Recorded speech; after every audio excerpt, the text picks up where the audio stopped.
Assalamualaikum warahmatullahi wabarakatuh.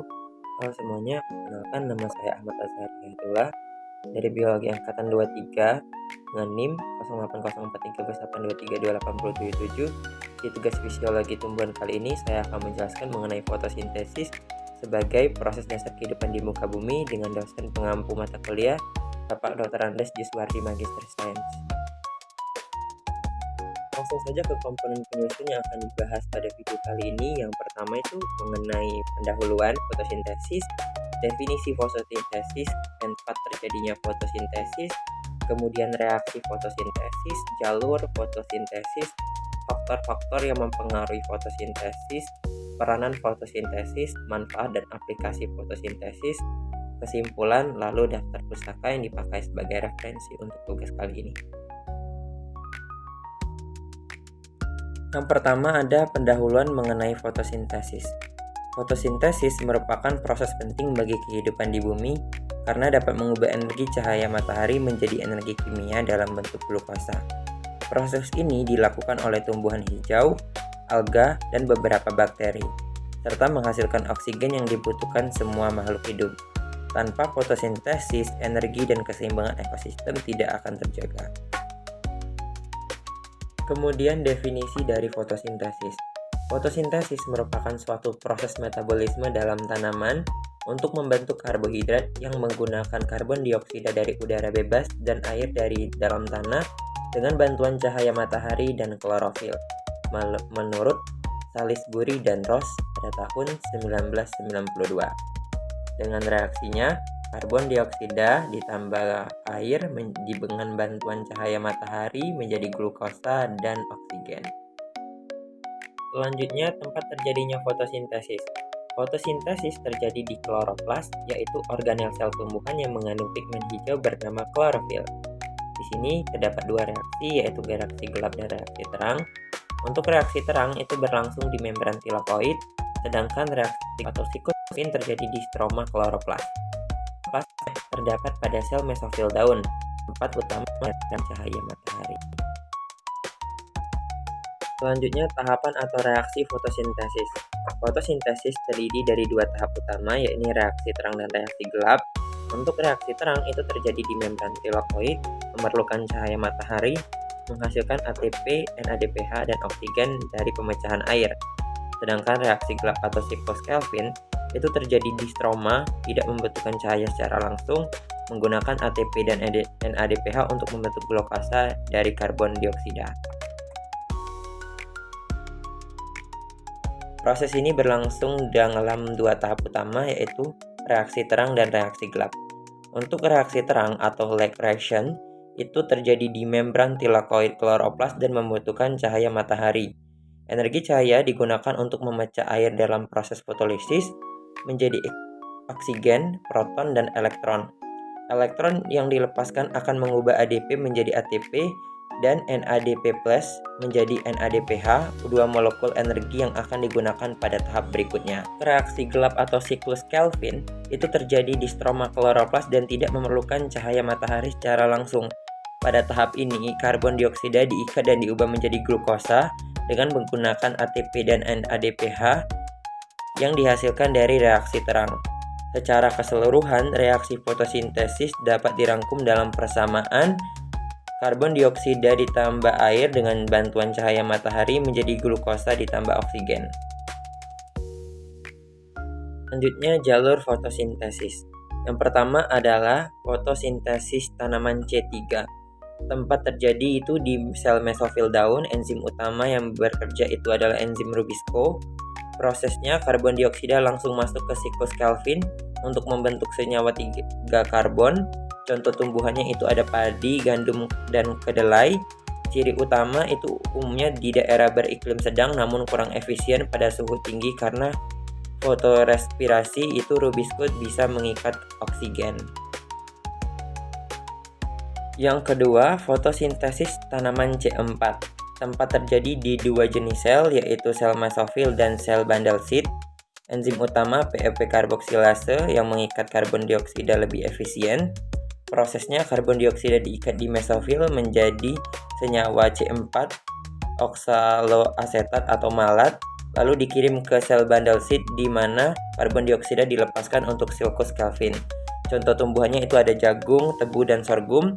Cirinya itu lebih efisien di suhu tinggi dan cahaya kuat serta meminimalkan proses fotorespirasi. Selanjutnya yang ketiga itu fotosintesis tumbuhan CAM atau crassulacean acid metabolisme. Tempat terjadi di sel mesofil namun terpisah secara waktu, malam dan siang. Untuk prosesnya itu pada malam hari stomata terbuka, karbon dioksida diikat menjadi asam malat dan disimpan dalam vakuola. Sedangkan pada siang hari stomata menutup, asam malat melepaskan karbon dioksida untuk siklus Kelvin. Contoh tumbuhannya itu ada kaktus, nanas, dan lidah buaya. Cirinya itu adaptasi untuk lingkungan kering, menghemat air dengan membuka stomata hanya pada malam hari. Masih dalam pembahasan jalur fotosintesis, tumbuhan memiliki 3 jalur fotosintesis utama yaitu C3, C4, dan CAM. Pada jalur C3, karbon dioksida langsung didifiksasi oleh enzim Rubisco ke dalam siklus Kelvin dan berlangsung di sel mesofil. Contohnya pada tanaman padi dan gandum. Pada jalur C4 itu memiliki 2 tahap yaitu fiksasi awal karbon dioksida di sel mesofil oleh enzim PEP karbosilase dan siklus Kelvin di sel bundle seed. Contohnya jagung dan tebu. Sedangkan pada jalur tanaman CAM, itu tumbuhan menyerap karbon dioksida pada malam hari untuk membentuk asam malat dan menggunakannya pada siang hari saat stomata tertutup. Contohnya itu kaktus dan nanas. Kemudian pada jalur C3, hasil fiksasi awal karbon dioksida menghasilkan senyawa beratom 3 karbon berupa asam 3 fosfoliserat. Sementara itu pada jalur C4 dan CAM, senyawa pertama yang terbentuk adalah senyawa beratom 4 karbon seperti oksaloasetat atau malat. Ketiga jalur tersebut berujung pada siklus Kelvin untuk menghasilkan glukosa sebagai produk hasil fotosintesis. Kemudian ke faktor yang mempengaruhi proses fotosintesis yaitu ada faktor internal dan eksternal. Untuk faktor internal yang pertama jumlah klorofil. Semakin banyak klorofil, maka semakin besar kemampuan menangkap energi cahaya. Yang kedua, struktur daun. Daun yang lebar dan banyak stomata dapat mempercepat proses fotosintesis. Dan yang ketiga, usia daun. Untuk daun muda itu belum optimal, sedangkan daun yang tua itu malahan menurun. Yang paling efektif adalah daun dewasa yang segar. Kemudian ada faktor eksternal. Yang pertama, intensitas cahaya dapat meningkatkan laju fotosintesis hingga titik jenuh. Yang kedua, konsentrasi karbon dioksida. Semakin tinggi karbon dioksida, maka semakin cepat proses fotosintesis sampai batas enzim bekerja maksimal. Yang ketiga, suhu. Proses fotosintesis optimal pada suhu yang sedang. Suhu yang terlalu tinggi dapat merusak enzim. Yang keempat, ketersediaan air. Air yang dibutuhkan untuk reaksi terang. Kekurangan air itu dapat menutup stomata. Yang kelima, ketersediaan mineral. Mineral seperti Mg dan Fe penting untuk pembentukan klorofil dan enzim. Peran fotosintesis. Yang pertama, menghasilkan oksigen untuk respirasi makhluk hidup. Yang kedua, membentuk glukosa sebagai sumber energi dan bahan organik. Yang ketiga, menyeimbangkan gas atmosfer dan menyerap karbon dioksida dan melepaskan oksigen. Yang keempat, menjadi dasar rantai makanan di dalam ekosistem. Yang kelima, menopang kehidupan seluruh makhluk hidup di bumi. Kemudian manfaat dan aplikasi fotosintesis. Yang pertama, pertanian.